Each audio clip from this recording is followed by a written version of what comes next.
ஏய் நில்லுடி. அப்பா எங்கடி போற? என்ன பாக்குற? எனக்கு எல்லாம் தெரியும். நீ காலேஜுக்கு படிக்க போல, அந்த சுனில கூட்டிட்டு ரிஜிஸ்டர் மேரேஜ் பண்ணிக்க போற. அதுக்கு தானே இவ்வளவு அவசர அவசரமா ஓடுற? என்னப்பா பேசுற? அம்மா ஏய், உங்க அம்மா கூப்பிட்டா நான் பயந்துருவேன்னு நினைக்கிறியா? ஒரு பொண்ணு கிட்ட பேசுற மாதிரியா பேசுறேன்? ஏதோ ராட்சசன் மாதிரி கத்திட்டு இருக்கு.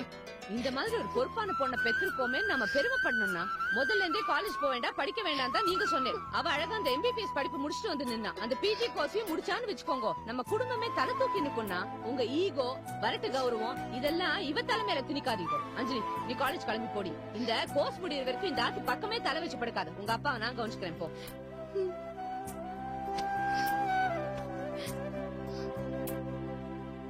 ஏண்டி நீ எல்லாம் ஒரு அம்மாவாடி?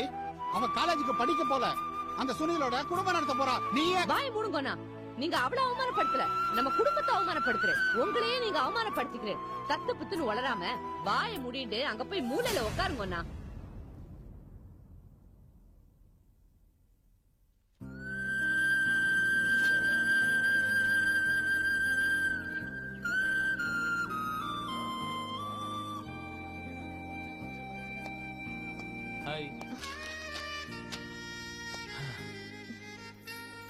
காலையில தான் பெங்களூர்ல இருந்து வந்தேன்.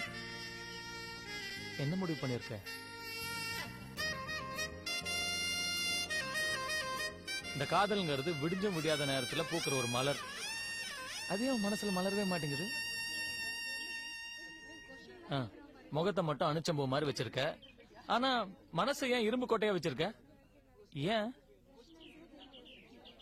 காதலுங்கிறது ஒரே ஒரு முறைதான் பூக்கும். இப்ப என் மனசுல, என் மூளையில என் படிப்பு மட்டும்தான் இருக்கு. நான் எப்படி பிரச்சனை இல்லாம எம்பிபிஎஸ் முடிச்சேனோ அதே மாதிரி பிஜியை முடிக்கலான்னு இருக்கேன். பிளீஸ் என்ன புரிஞ்சுக்கோங்க. நான் ஒரு கடன்காரி, உங்ககிட்ட கடன் வாங்கி படிச்சுட்டு இருக்கேன். இந்த கடன்லாம் அடைச்ச பிறகு உங்களை பத்தி நினைச்சு பாக்குறேன். அப்ப என் மனசுல காதல் இருந்தா கண்டிப்பா காதலிக்கிறேன். பிளீஸ் இப்ப நீங்க எழுந்து போங்க. இல்ல அஞ்சலி, தயவு செஞ்சு பிளீஸ். ஏன் சொல்றத புரிஞ்சுக்கவே மாட்டேங்கிறேன்? ஏற்கனவே காலேஜ்ல உங்களை பத்தியும் என்ன பத்தியும் ரொம்ப அசிங்கமா பேசுறாங்க, அசிங்கமா எழுதுறாங்க. அதெல்லாம் நிஜமாக்கணும்னு நினைக்கிறீங்களா? இது பாருங்க, நான் உங்ககிட்ட பேசுறதுக்கு ஒரே ஒரு காரணம் தான்.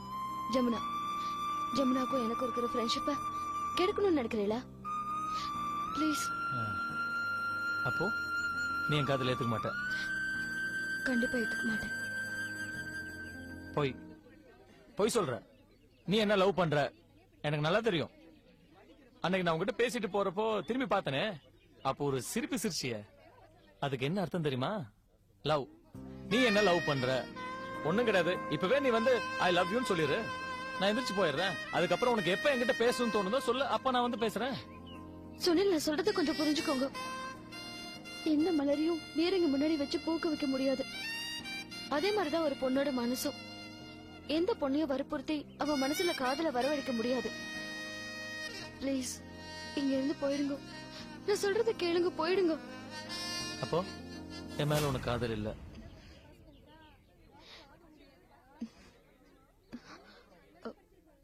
இல்ல. இதுக்கு பேர் லவ் பேர்ட்ஸ் சொல்லுவாங்க, காதல் பறவைகள். உண்மையிலே உனக்கு என் மேல லவ் இல்லனா இத போட்டு உடைச்சிரு.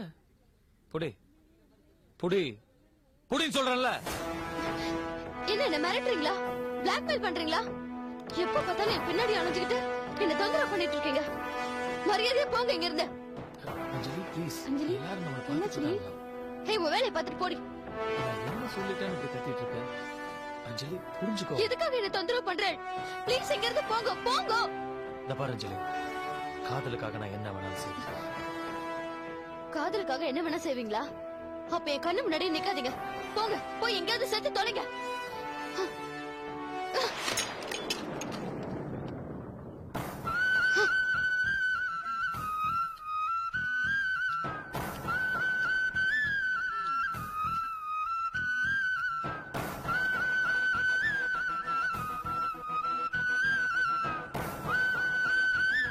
எங்கேயாவது போய் செத்து தொலைங்க.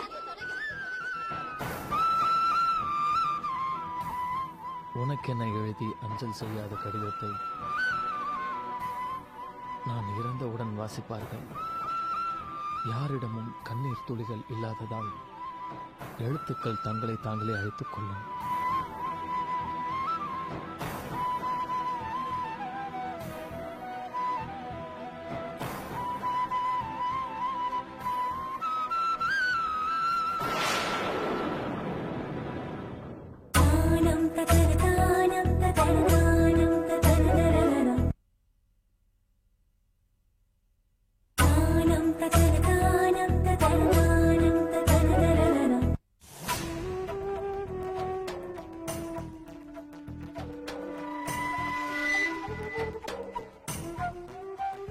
எங்கேயாவது போய் செத்து தொலைங்க.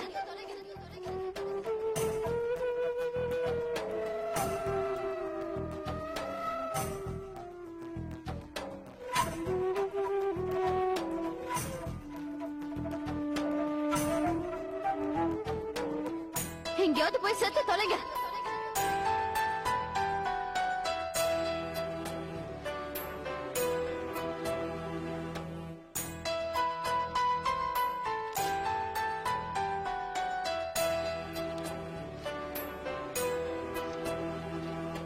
கத்தி மேல் நடந்திடுவேன், எனக்கொன்றும் துன்பமில்லை.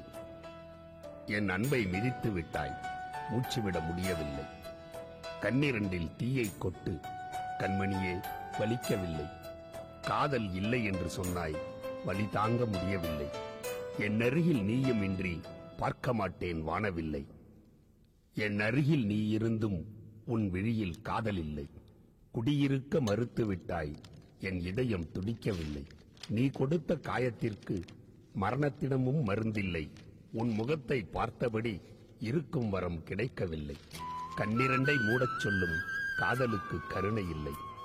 என்னுடைய கல்லறைக்கு உனக்கு வழி தெரியவில்லை. தன்னந்தனி ஆகிவிட்டேன், உன்னை விட்டால் யாரும் இல்லை. உன் மனதில் உன் நிழலில் நான் இருக்க இடமும் இல்லை. இவ்வுலகில் ஒரு நொடியும் நான் இருக்க விரும்பவில்லை. என்னைப் போல் காதலிக்க இவ்வுலகில் யாரும் இல்லை. என் மூச்சை நிறுத்துகிறேன், காரணம்தான் நீயும் இல்லை. எங்கேயாவது போய் செத்து தொலைங்க.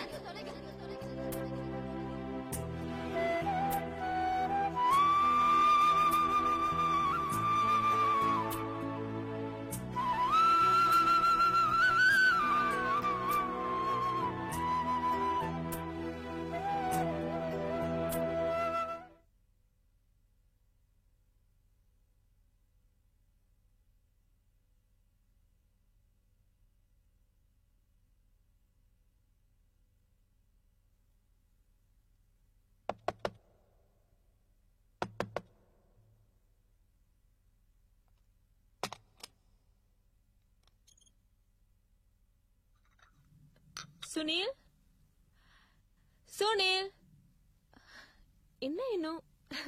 சுனில், சுனில், சுனில், சுனில், சுனில், சுனில்.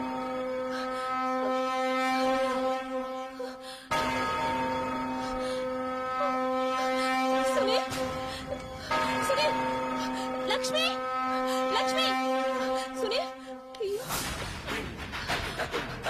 சுனில்,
என்னாச்சு? என்னாச்சுடி? என்ன ஆச்சுன்னே தெரியல அஞ்சலி. காலையில காஃபி குடுக்கலான்னு அவன் ரூமுக்கு போனேன். அங்க பார்த்தா அவன் மயங்கி கிடந்தான். பக்கத்துல ஸ்லீப்பிங் டோஸ், 20 மாத்திரை. என்னால முடிஞ்ச அளவுக்கு ஃபர்ஸ்ட் எய்ட் பண்ணி கொண்டு வந்து அட்மிட் பண்ணிருக்கேன். அஞ்சலி, எனக்கு அவனை தவிர வேற யாரும் கிடையாது. 12 வயசுல எங்க அப்பா அம்மாவை இழந்துட்டேன். அதுக்கப்புறம் எல்லாமே இவன் தான் நினைச்சிட்டு இருந்தேன். ஆனா இவன் என்ன பிரச்சனைன்னு தெரியல. ஏன் இப்படி பண்ணனு ஒண்ணுமே புரியல அஞ்சலி. பிசினஸ் நல்லா தான் போயிட்டு இருக்கு. என்னமோ தெரியல. பெங்களூர்ல இருந்து வந்திருக்கான்னு சொன்ன உடனே ஹாஸ்டல்ல இருந்து வீட்டுக்கு போனேன். சாகர் பார்த்தா பெங்களூருக்கு வந்தானா? அவன் இங்க வந்து யார பார்த்தா யார்கிட்ட பேசுறான்னு எனக்கு ஒண்ணுமே புரியல.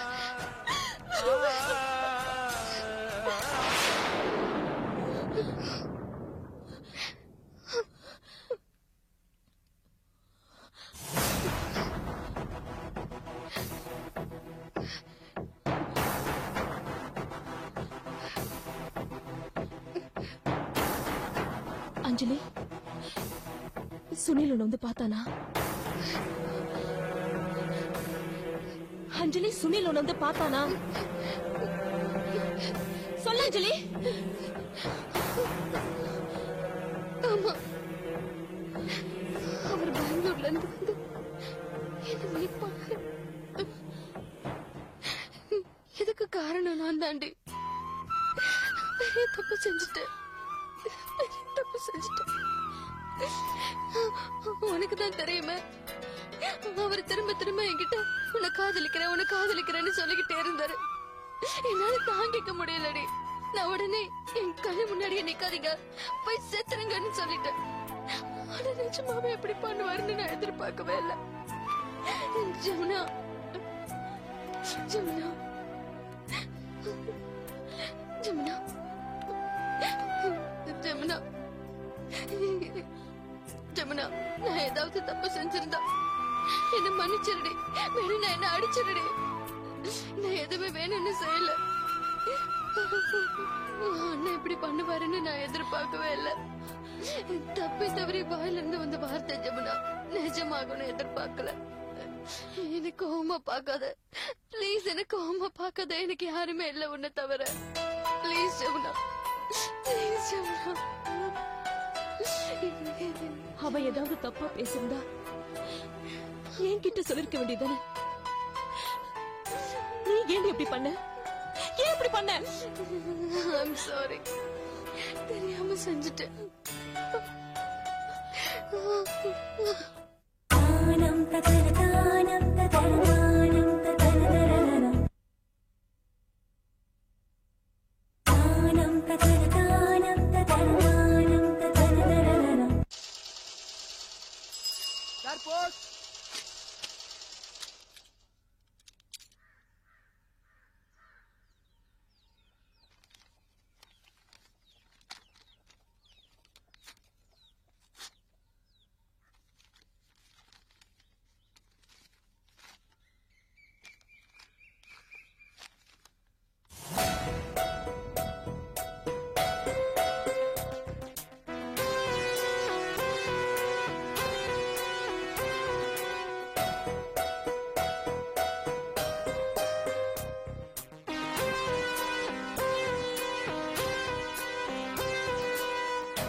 திருவாளர் சுந்தரமூர்த்தி ஐயர் அவர்களுக்கு உங்க பொண்ணு படிக்கிற எஸ்ஜே மெடிக்கல் காலேஜ்ல இருந்து ஒரு நலம் விரும்பி எழுதுவது.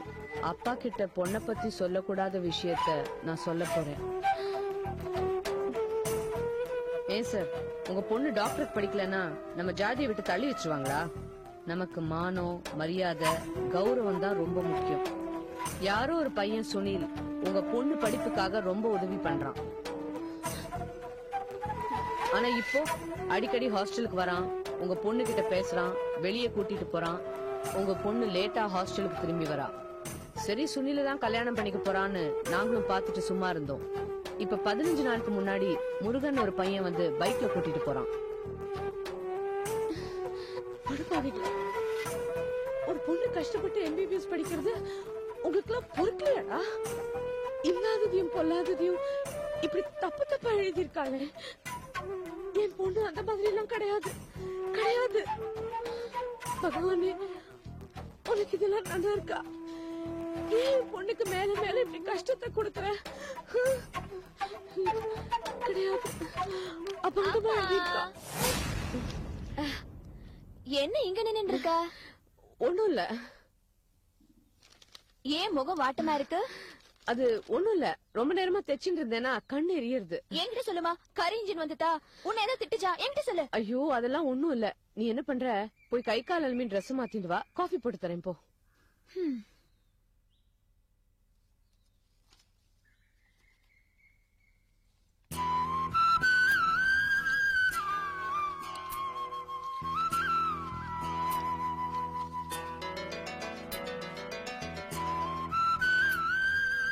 அம்மா, என்ன நீ இன்னும் இங்கே நின்னு இருக்க?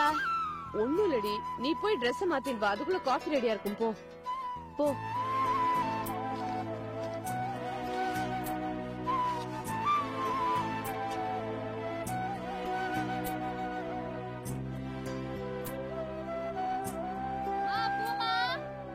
அம்மா, பூக்காரமா வந்திருக்கான்.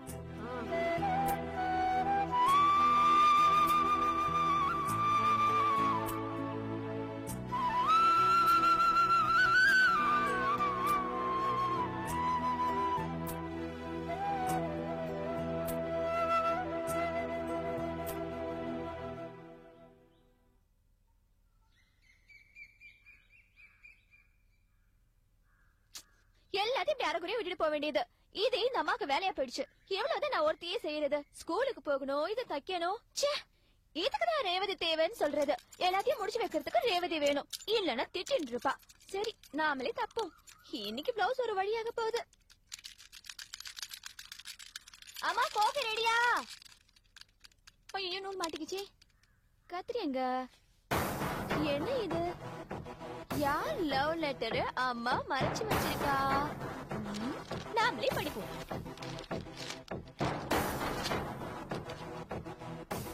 திருவாளர் சுந்தரமூர்த்தி ஐயர் அவர்களுக்கு, உங்க பொண்ணு படிக்கும் எஸ்டி மெடிக்கல் காலேஜில் இருந்து ஒரு நலம் விரும்பி எழுதுவது. அப்பா கிட்ட பொண்ண பத்தி சொல்லக்கூடாத விஷயத்த நான் சொல்ல போறேன்.